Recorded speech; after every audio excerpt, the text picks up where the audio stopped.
Hello and welcome to this video. We are in Pretoria, South Africa. It's the 30th of May 2013, and we're talking about the theory of unbounded organization. So Gavin Andersson hopefully will now share with us some of his thinking about the relationship or contrast between the small group psychology, of whom Kurt Lewin, also known as Kurt Lewin, in which where he is a leading figure, and activity theory, where the great pioneering figure was Lev Vygotsky. So, Gavin, can you tell us how you came upon these ideas and what you make of them? Thanks, Hud. I was talking a little bit earlier about learning about popular education and working with small groups, and how powerful I found it to be, and then this puzzle that Latin American activists that I met were very hostile to it, and said that it had actually been misused, if you like, as a vehicle for a lot of work by the CIA. I still found it very, very powerful, and so became more and more interested in the roots of the work, and more or less tracked backwards through. I found that all organization, well, so there were two parts to my inquiry, because the one part was interested in all of those methods in their own right, but then I've for many years been interested in organization as an issue, and became at one stage ran an organizational development practice, a consulting practice, working with organizations across Southern Africa and in the Caribbean. And so from both sides, from my interest on these kind of this small group popular education methods, but also from my interest in organization development, began to see that there's a common root back to the work of Kurt Lewin,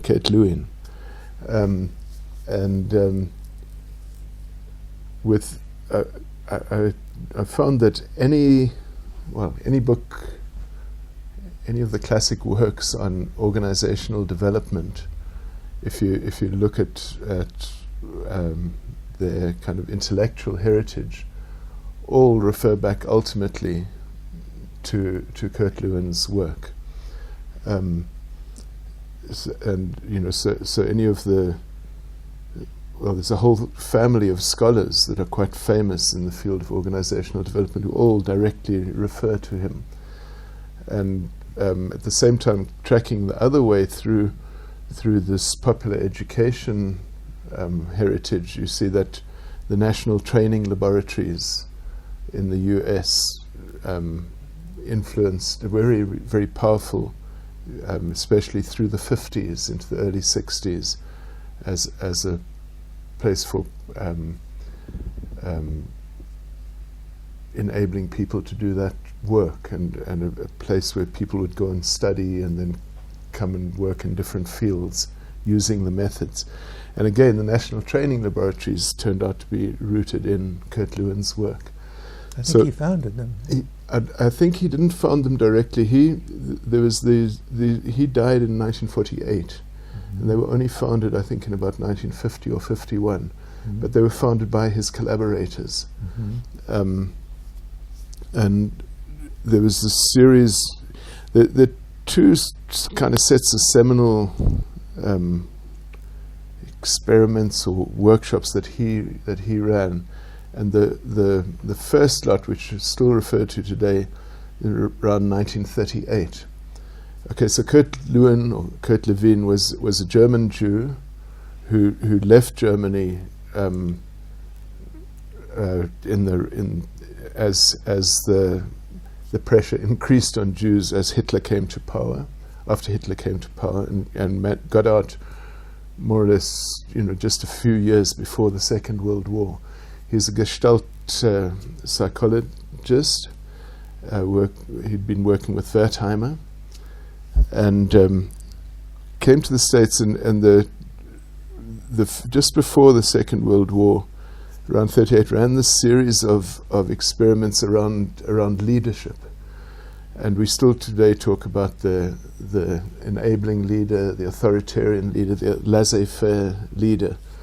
And it was a series of experiments with small groups where he would brief the leader to act in a particular way. So there's a topic to be discussed, or there's a task to be done, and the leader would assume different styles to do it. So the authoritarian one, I'm not interested in that idea. I've just asked a question. Let's just get it right. How many people? So there was that kind of leader. There was the one who said, I don't know. What do you think? Yeah, could be. Yeah. Well, of course, they both. Yeah, they're contradictory, but they both. That kind of anything goes. And then the democratic enabling one, building on people's ideas, encouraging, and kind of looked at the results of the work, both in terms of if you like, getting the task done and the quality of the output, but then also how people felt about it. And so, a whole lot of lessons from that for business, for everyday life around leadership and how you should practice. And of course, that whole thing of the democratic enabling leader, that lingo comes all the way from there. I mean, one of the things that no one knows, or that isn't remarked on about those experiments, was that in each case the group members were teenagers and the leader was an adult. So whether it was democratic, enabling, laissez-faire, authoritarian, actually everyone knew who the leader was. It was this adult there. So I don't know, there's something unremarked about the experimental method. But anyway, so that's one of the key things. Then he made huge impact in the Second World War, when America came into the war. I mean, there's a lot of things he did, but this is one little thing, is that there was a problem because Americans at that time would eat all the prime cuts of meat, the steaks and the sirloin, ribs, what, but not the what's you could think of the offal, not kidneys, liver, that kind of stuff. And yet, with America going into the war, there was now the need to send good food to the men on the front lines and so on. And Kurt Lewin launched a series of discussions, small group discussions with housewives across America, and changed the eating patterns. Everyone started buying liver and kidneys and all this kind of thing, and so changed the whole behavior of and culinary practices of a nation. So that was one little thing that he did, but very, very careful and very clever use of small group methods. Then so now the workshops that people refer to as the seminal workshops in the small group method happened, I think it was 1947, New Haven, I think, Connecticut. New Britain. New Britain. And a lot of the techniques that are used even today come from there. So, for instance, this idea of writing on flip charts was an spur of the moment thing where they went across town to the newspaper works and got a roll of unused newsprint and put it up there. So the newsprint became a very good way to record. Anyway, in those workshops are widely held to define the method that then led into national training laboratories, that also led into organization development. A lot of the insights and realizations, both about method, but also about how we work in organization and so on, came from there. And so when I read about those, I realized that Kurt Lewin, I call him Lewin. Kurt Lewin had done something quite unusual, which was, Gestalt theory, or the Gestalt psychology is about working with the whole universe, everything that impacts on a situation. So we might be talking about something at work, but actually we need to look at how you're feeling about your relationship with your wife, kind of thing. And that in turn has its links with something else. So Gestalt psychology works with the whole. It's not just with a particular thing. So he applied a lot of Gestalt psychology in his work, but the one thing that he did with small group work, which actually betrays Gestalt psychology, is that he bounded it. He said you're not allowed to talk about the situation generally, or about ideologies or ideas. You can only talk about what's real for you here in the group. So if you want to bring up, we've got a problem with racism, or we're in the most unequal society in the world, that's meaningless for us in the room. You must be able to say, here's how I'm feeling as a white man right now in this room, with you as a black woman. Make it experiential. It's got to be out of our lived experience now. Mm-hmm. Or about inequality, the same thing. Mm-hmm. So basically, he shut out all of those broader issues, and made and created within the small group. The conditions for learning were exactly what everybody could bring from their personal experience into the room. Now it's extraordinarily powerful, because you are working with real feelings, with people's real ideas, with their perceptions, but it actually cuts out all of the societal stuff that we need to deal with, if you like. Okay. So from that,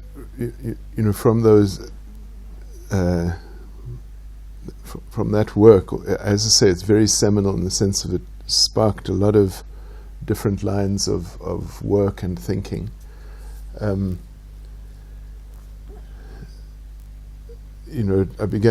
realized when reading it that he'd done this by what you can think of as bounding the Gestalt. He'd created a mini Gestalt rather than bringing in the whole of society. And so when his work, because of its incredible effectiveness and impact, was seized on after the Second World War by the military and by the corporate sector, the business world, and which at that stage, I guess, the middle of the 20th century, the American military and business world were amongst the most dynamic and influential, growing parts of organization internationally. I mean, in Europe through the Marshall effort, the Marshall Plan, in the new discussions. I mean, all what happened in Latin America, the interactions with the liberation struggles in different parts. There was a coherent organizational theory and practice that was being advanced, and a lot of it rooted then in this Lewinian method. So as I say, Lewin died in 1948, but he's seen as the father of many different streams of organization development, and also all of the national training laboratory work. And once I got this clue almost that he'd bounded the Gestalt, not allowing other big society issues into the room, if you like, began to see that actually the theory coming from that, derived from those first experiments and method, did the same kind of thing. So you get small enterprise theory, or even organization development theory, that focuses on the organization as the center of the world, So it's very autocentric. So you'll get strategic planning, which focuses on the organization, what's our core competence, what's our competitive advantage, and it's about the organization making its way in the world, and with a kind of assumption that if all organizations do that, the world will be okay. And nowhere is there any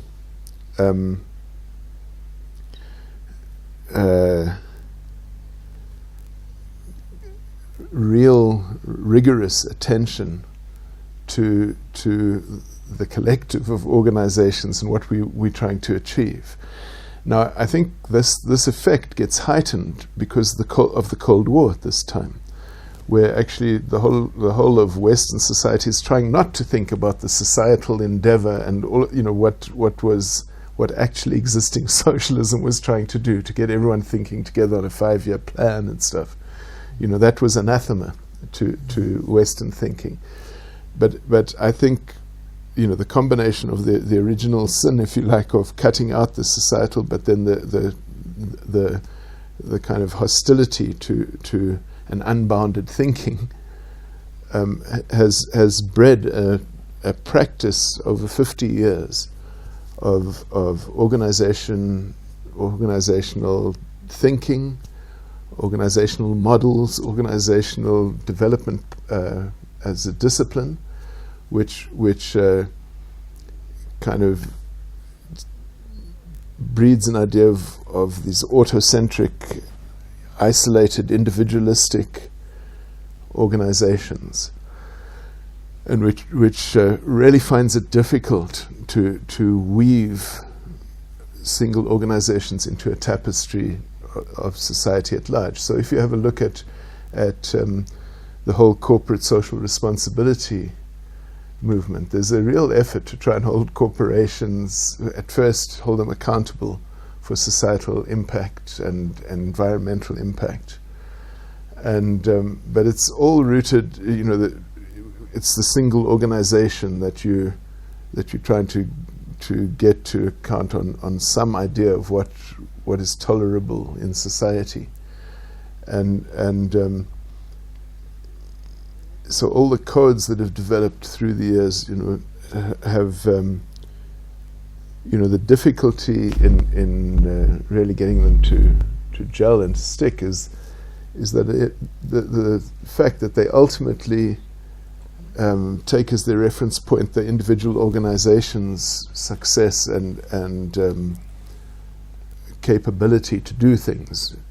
It's very it would be anathema to set a societal goal that the organization needs to sort of measure itself against, if you see what I mean. So I think all of this is the consequence of Lewinian thinking in organizations. Would you be happy enough if someone said that there were generally prevailing tendencies which Lewin crystallized and became emblematic of? Yeah, I think that's true. I think he crystallized and became emblematic of, and also the fact is that he created an extremely effective method for working with small groups of people. So he in that way became the rapier, in the whole thing. He extraordinarily effective social psychology, if you like, and so he gave a cutting edge to the desire to create these kind of isolated organizations, if you like. But I've often wondered two things, what society was like, say, 100 years before, before we had this thinking, maybe not even 100 years, 50, 20 years, and then what would have happened if Lewin, with that genius, undoubted genius that he showed in his work, would have allowed in, if he hadn't bounded the Gestalt, but worked on these methods, but allowing in some of the other. Does that destroy his method completely? or would we have a different theory of organization? But when I say what would have happened before, say 50 years before, when you look today, almost any learning event or professional conference or leadership endeavor, all sorts of different formative processes, all follow the Lewinian method. You know, if you go to a congress, you know, there'll be breakaway groups, and you know, rapporteurs will come back and bring. There's any large endeavor is broken into these small group thing, and the process in the small groups always quite similar. And okay, it's sometimes done well and sometimes done really poorly, and often the rapporteur is the weakest link of all because you get rich discussion that never comes back. But we follow a kind of a recipe for how we work, and actually it wasn't there before 1947. So how did that used to happen before that? You know, were there long, lazy, ineffectual congresses? Was there an assumption? Here's my guess. You know, is that actually guiding the discussions was some sort of social enterprise that we. So it might not have been noble, but in the period of slavery, you know, there was some sort of notion about what we were trying to do to build our societies and how we would do it, and all discussion was in terms of that. Similarly in colonialism, you know, I can imagine that there were certain guiding ideas that permeated into even a dentist's gathering kind of thing, you know. Whereas I think you could go into setting after setting today and not hear anything about the broader society except in the tea break, you know, where people will talk politics and so on. But so there's become a divorce between what we do in our professional lives or our working lives, and sometimes our play lives, from what's happening in society and what the challenges are in society. And you know, it's been compartmentalized and analyzed into its separate bits, and in each setting we work with this Lewinian method. So I don't attack Lewin. There's a whole kind of, in the literature, there's a whole lot of people who enter into combat, intellectual combat, on whether Lewin was a good guy or a bad guy. Loosely, you know, was he an agent of those who would ultimately disempower people and make them mere cogs in capitalism's wheel? Or was he actually, you know, I read one thing about the leftist insurgent, you know, who was bringing people into their full power within organizations and so on. So, you know, there's this whole kind of theoretical play, and actually it doesn't matter very much to me. I think he's done amazingly good things, and there's also been these consequences that of some of his thinking, at least, that have limited us. You know, this bounded thinking has really squeezed out the idea of the broader societal enterprise, and so we try and bring it in through all these different ways. At the moment, you're finding, you know, as a balance, people trying to put the environment and society into business again.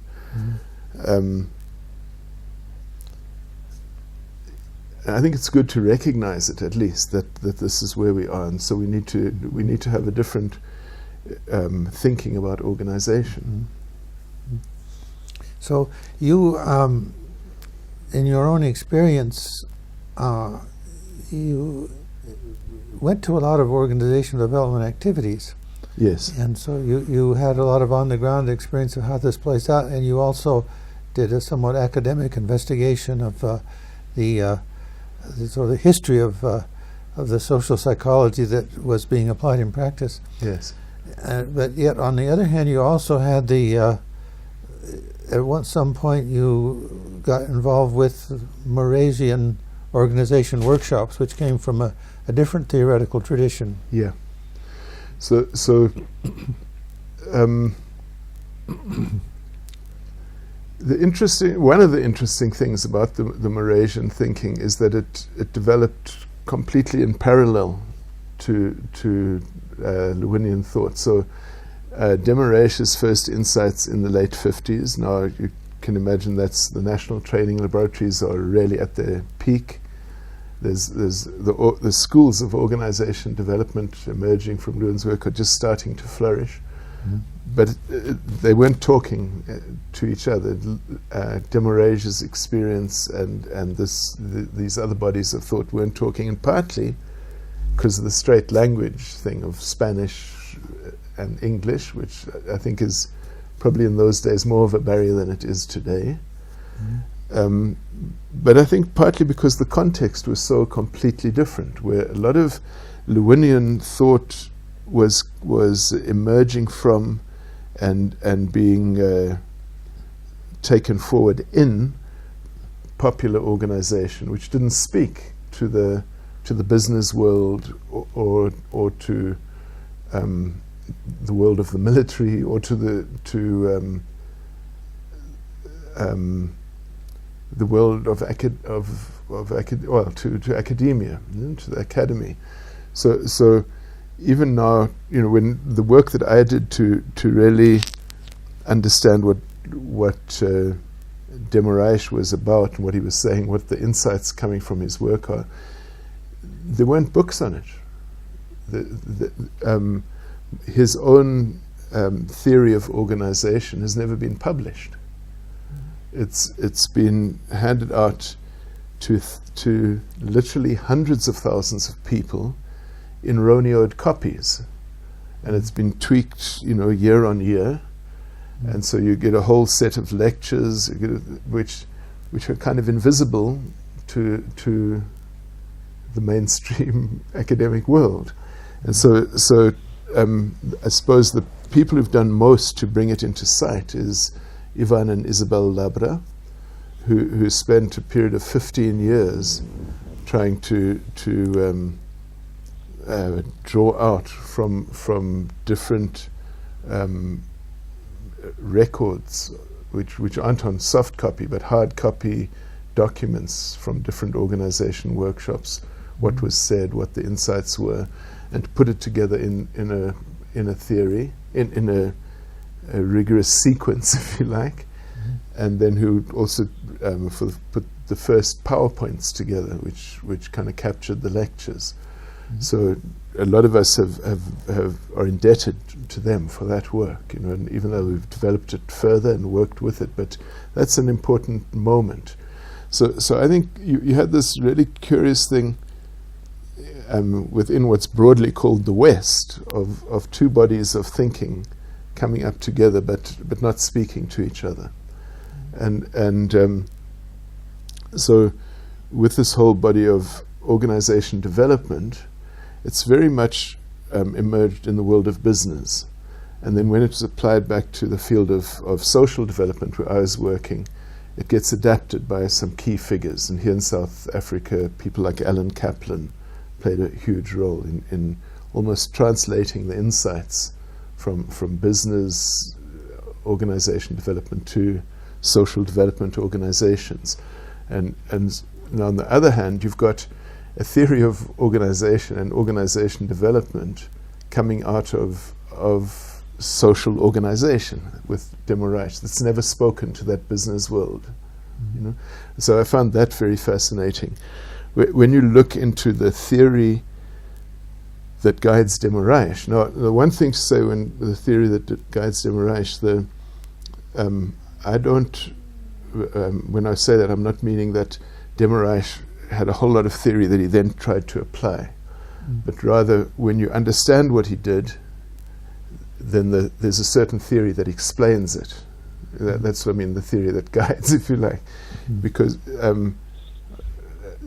okay, let me go back a few steps. I said earlier how he discovered the method, with this seminar on agrarian reform under conditions of repression, 36 people in a small house learning to organize, and then getting this idea that a common pool of resources needing to be used well helps people learn organization. So he started from that base. But one kind of clue that I got when trying to understand a theory behind his work was in his own PhD thesis. He'd referred to the work of Leontief,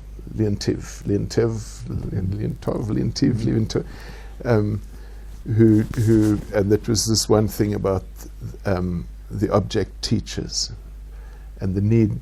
So the one thing the object teaches, so that if you're in a room and there's nothing in it except a ball, you learn to play with the ball. The object is suggesting activity.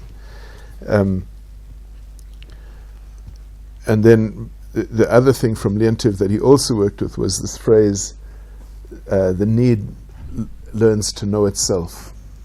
I continue with how it goes.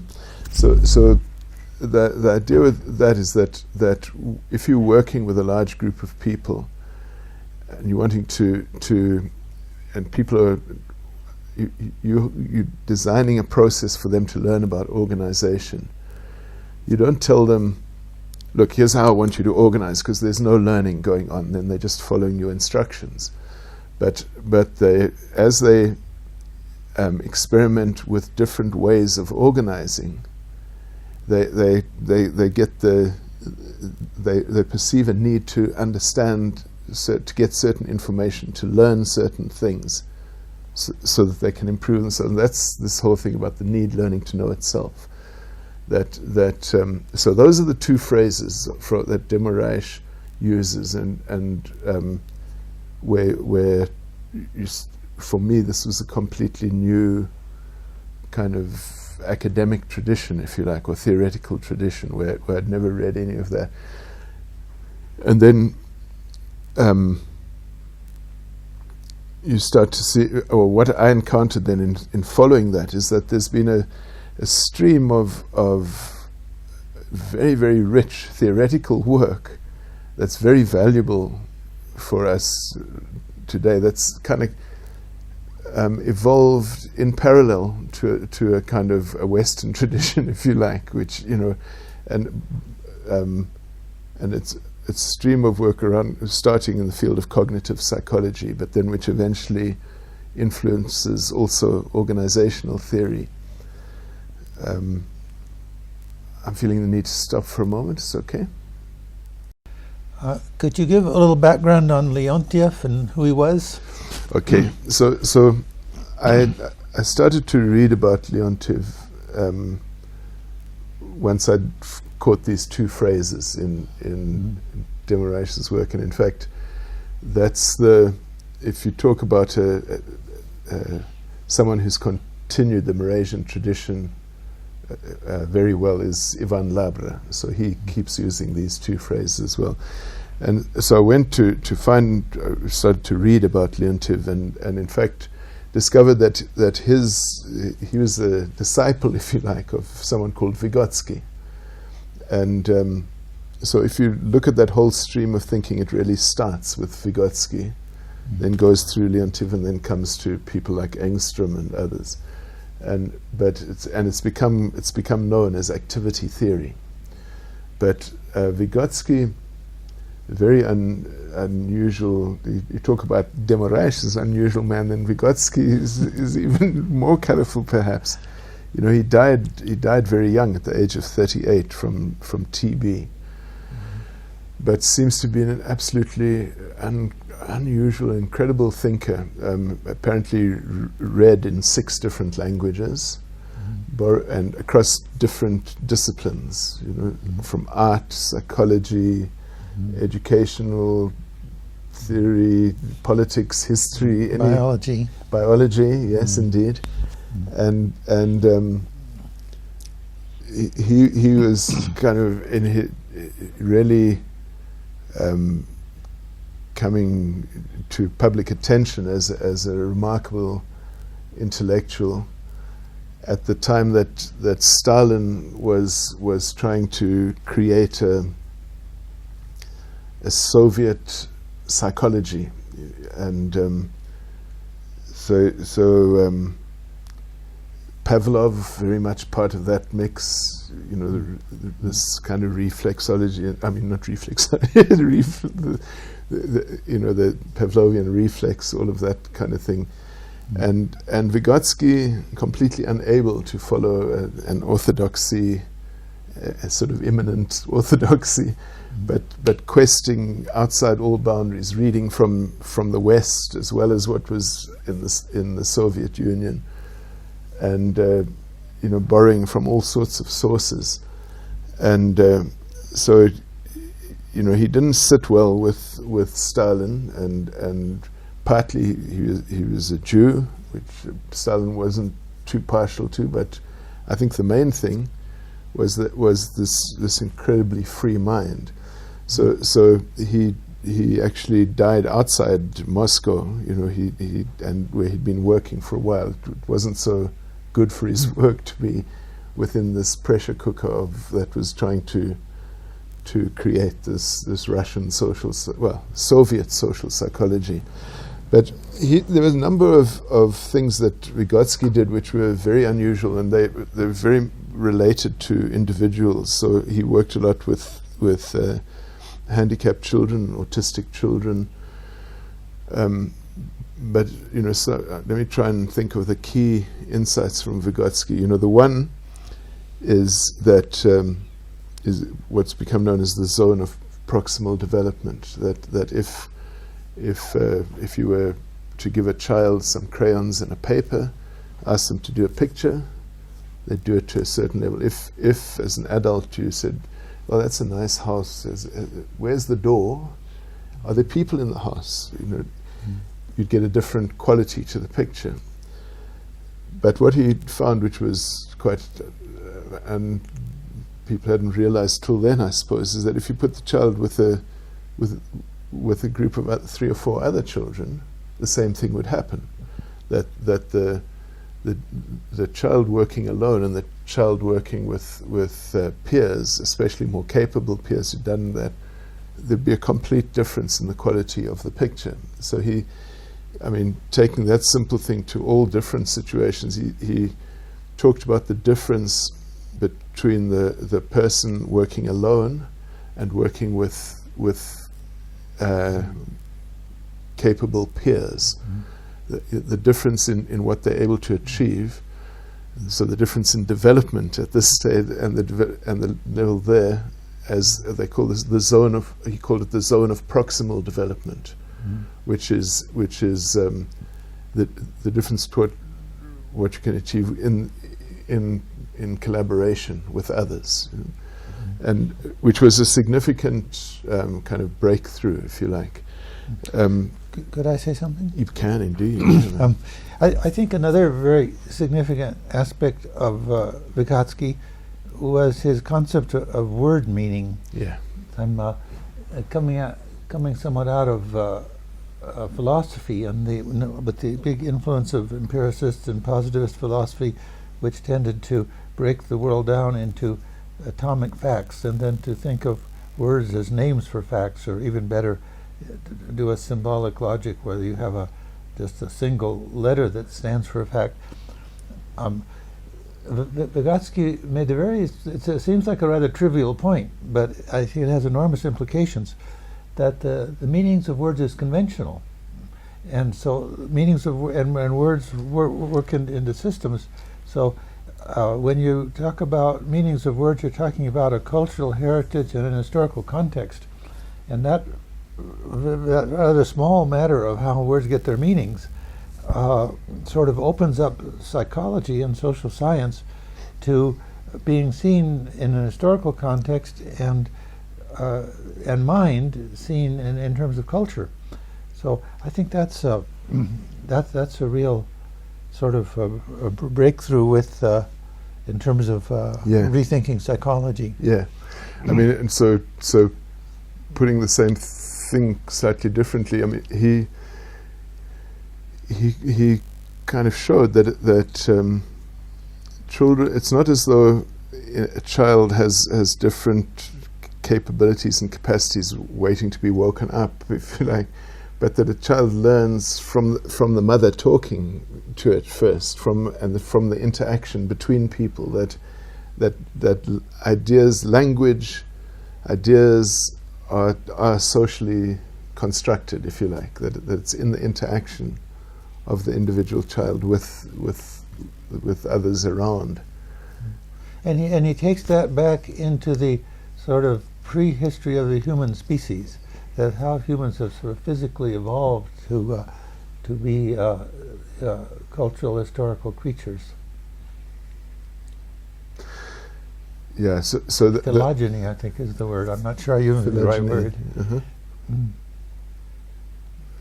So I think the other key insight from Vygotsky is around how, which is an extension of this in a way, is how activity shapes thinking.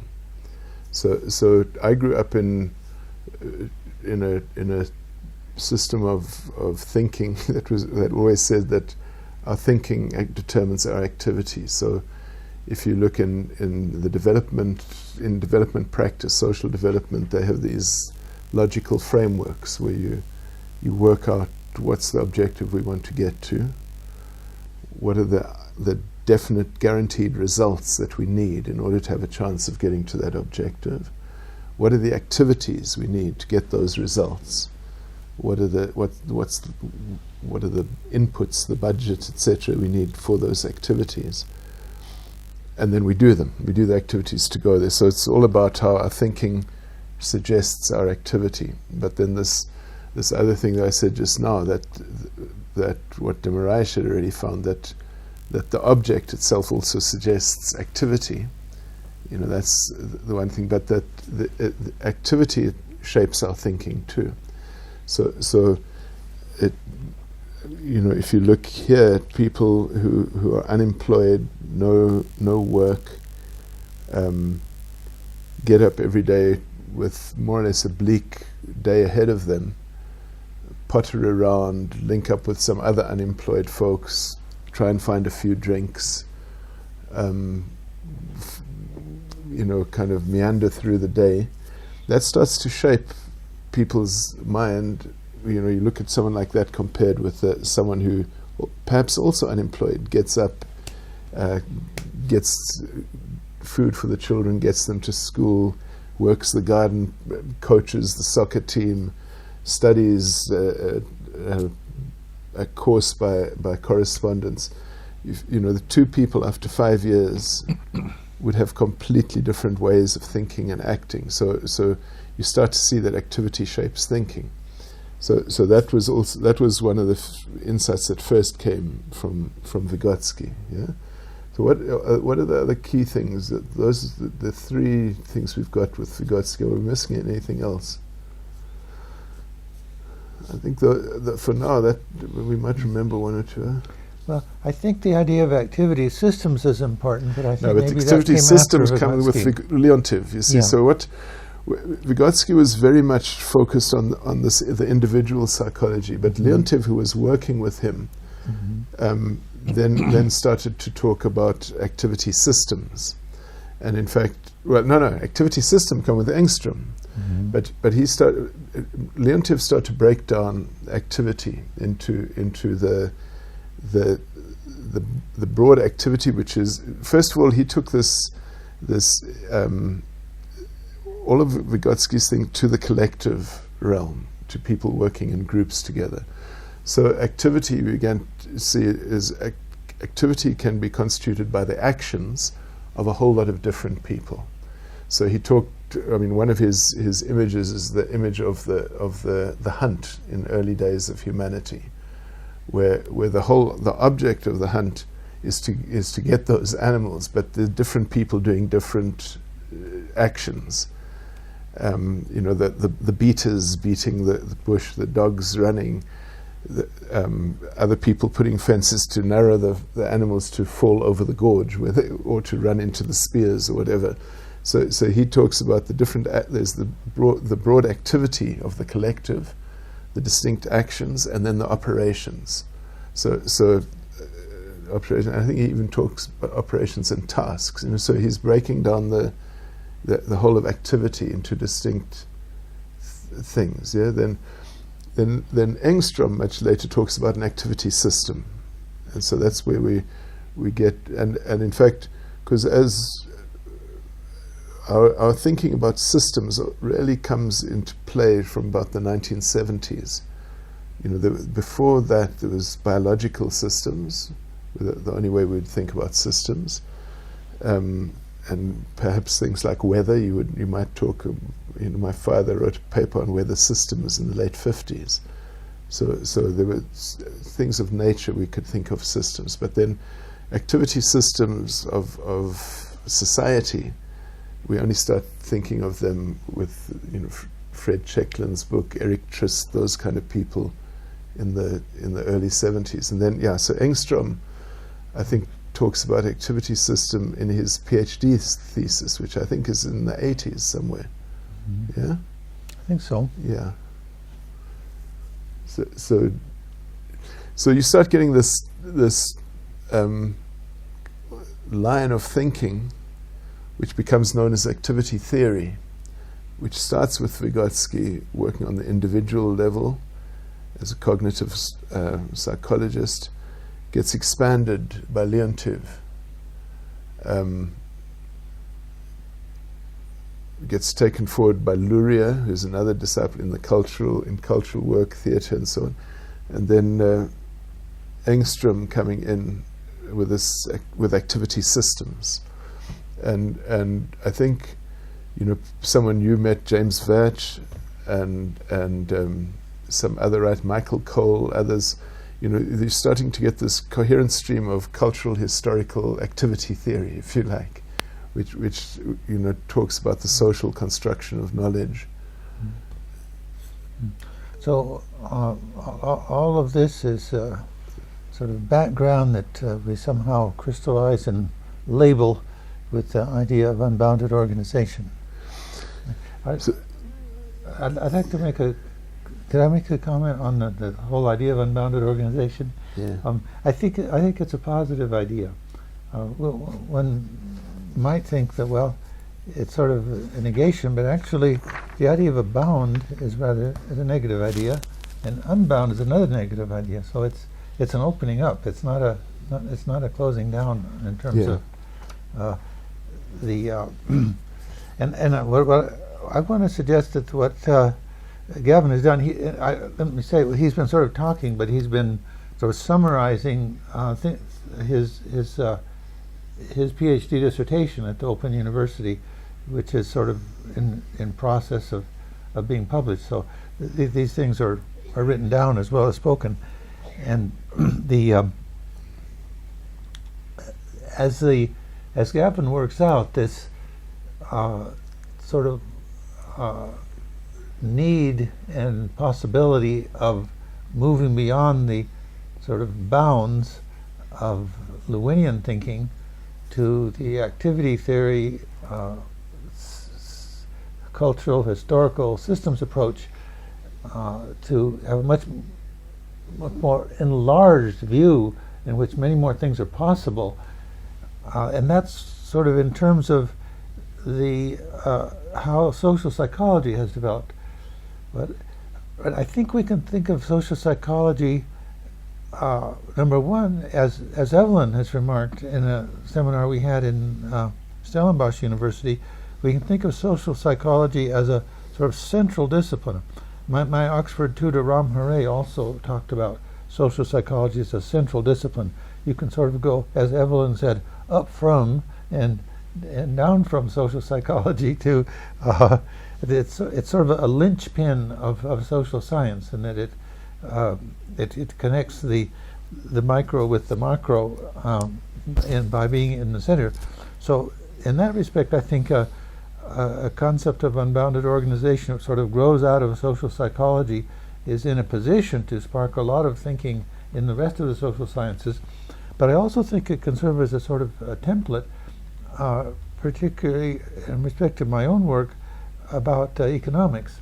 We can also do something parallel in terms of economic thinking, where Joseph Schumpeter in his History of Economic Analysis talks about the institutional frame of economics. Well, it's a bounded frame, and then we can rethink economics in a sort of parallel way to activity theory, thinking of an unbounded organization as a way of opening up economics, not in the sense of, this theory's wrong, this other one's right, but in the sense that we can find a way of thinking of a plurality of approaches which achieve a plurality of goals. I suspect that one could do the same thing with other disciplines.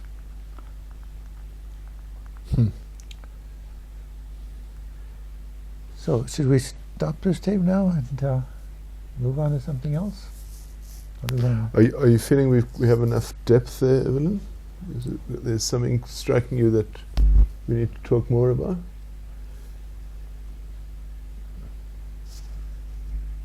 I think the point for me about activities theory is that it starts to offer, it starts to illuminate and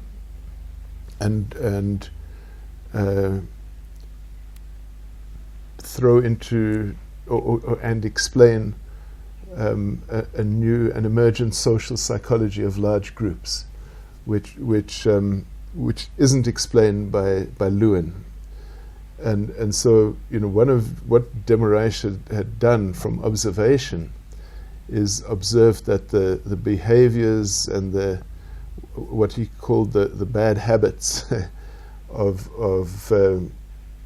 people who when large numbers of people work together, you'll get certain traits manifesting. Yeah, that might be worth talking about, because that's what always gets a lot of attention in the organization workshops. When it gets to the part where you talk about bad habits, people get animated and involved and eager, involved in the discussions. So he ascribes these kind of traits that emerge to people's background, the experience of work, and the kind of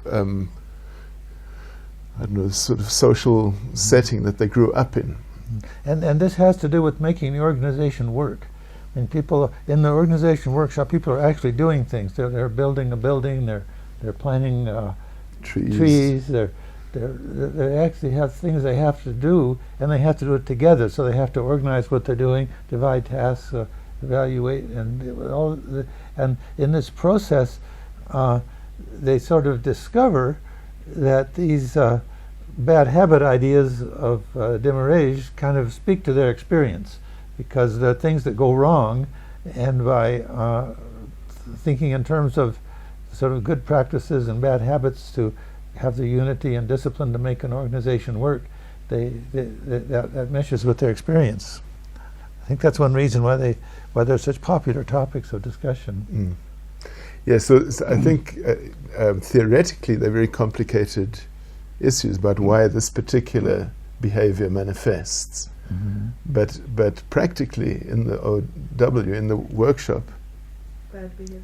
So like for instance, one of the ones he'll focus on is sectarianism, where the sectarian tendency is to get a small group, we're right and all of you are wrong, and this kind of throwing up, and you see it often when people organize, where someone is not really listening to you in order to see how we reach an accommodation, but to see how to actually divide, and build my position against yours.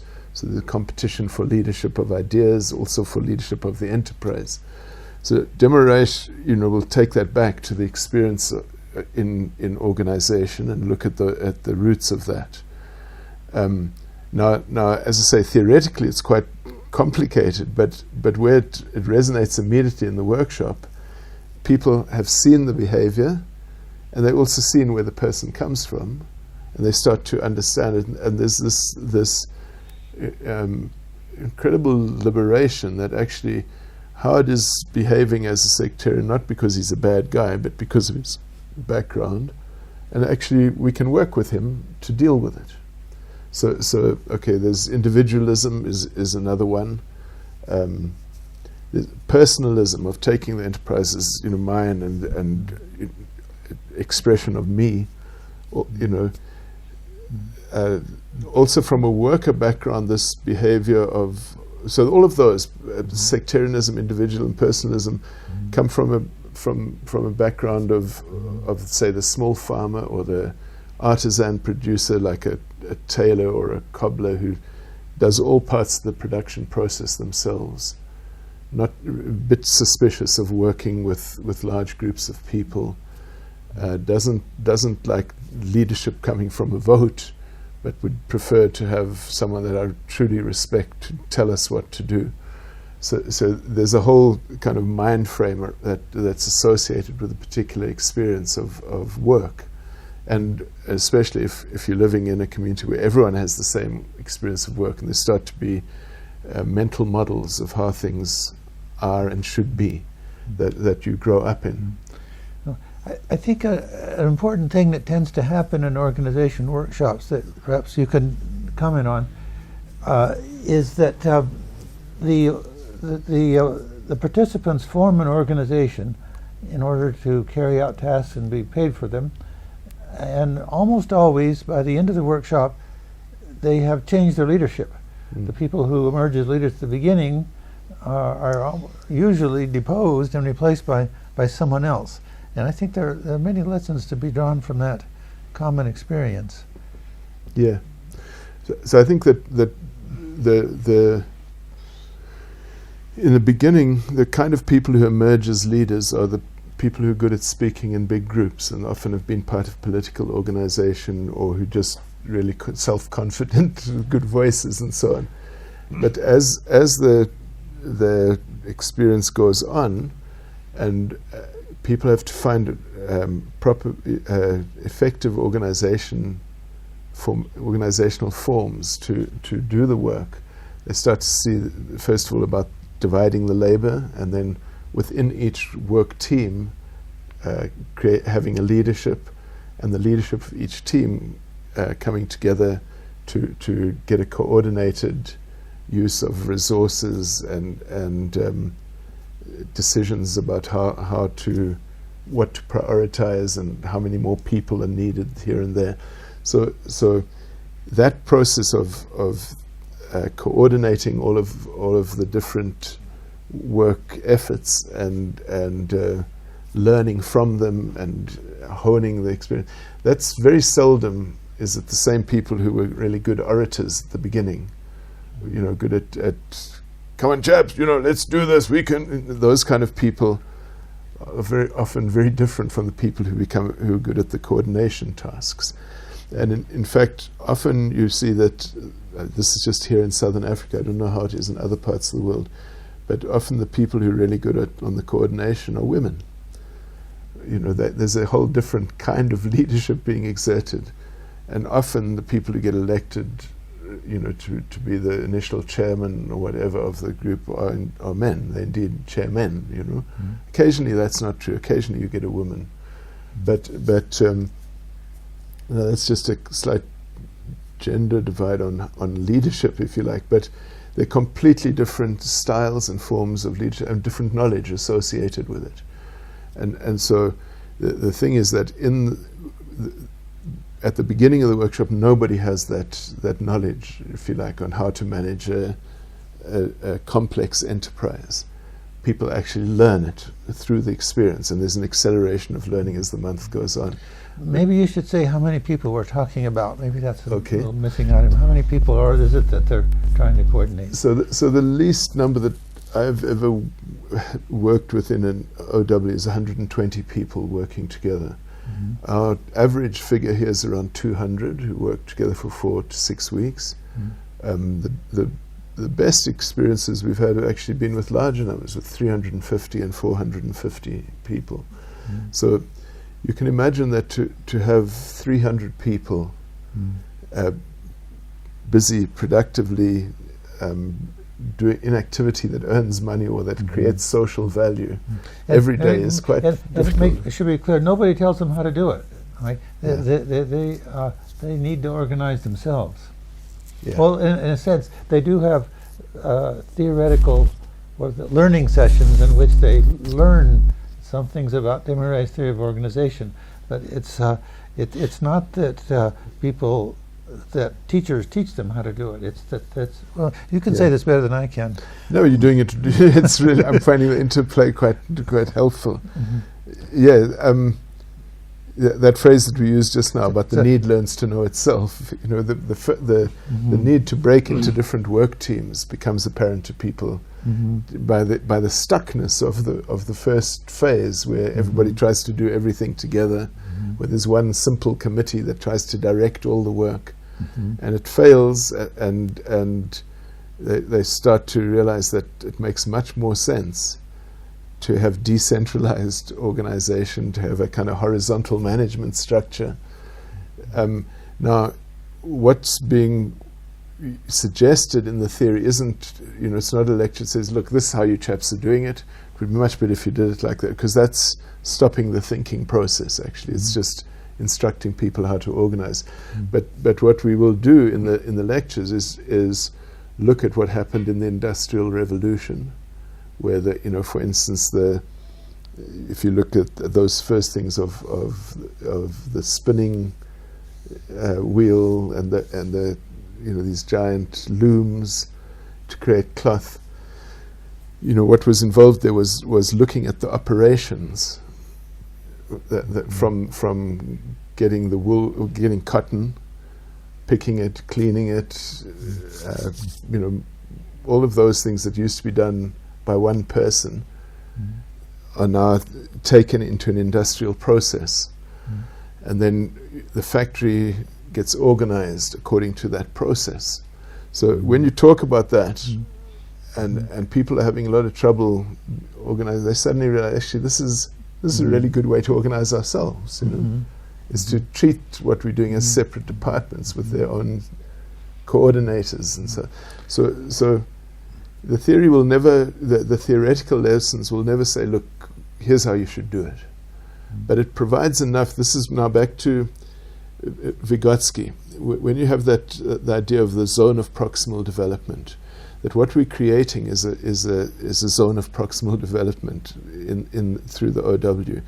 We don't tell people what to do, but we create the scaffolding, and this is the role of the instructor or the capable other, is to create scaffolding so people can find the way to do things. So the job of the development professional in this instance is to constantly look at what can we do that really creates better conditions for learning. What's the scaffolding we put in place so that people can really move quickly.